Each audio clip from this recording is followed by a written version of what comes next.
Welcome to our channel. Today we how to withdraw with Coursera affiliate earnings, complete guide step by step clearly. To withdraw your Coursera affiliate earnings, start by logging into your Coursera affiliate account.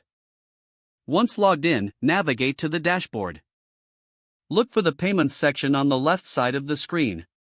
Click on Payments to access your earnings information.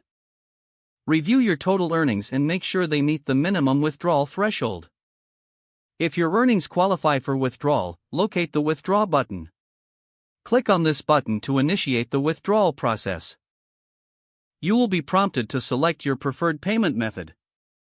Choose between options like bank transfer or PayPal. After selecting your payment method, enter the required payment details. Double-check that all information is accurate to avoid any delays.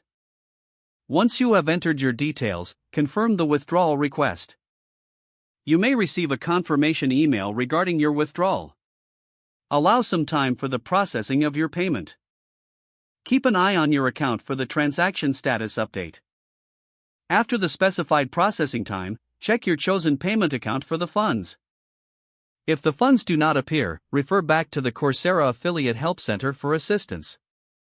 Ensure you have provided accurate information during the setup to avoid issues in the future.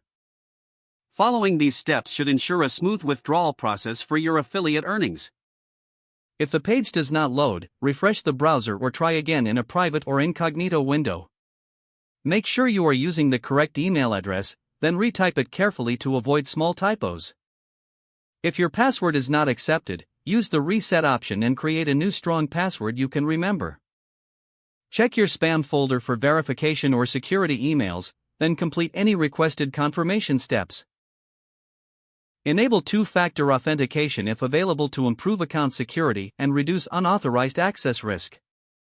After signing in, review your profile details so your contact information and settings are accurate and current. If you see an error message, note it down and try again after restarting your device and internet connection. Log out when you finish, especially on shared devices, to keep your account and payment information secure. If the page does not load, refresh the browser or try again in a private or incognito window. Don't forget to like this video and subscribe to our channel for more step-by-step tech guides.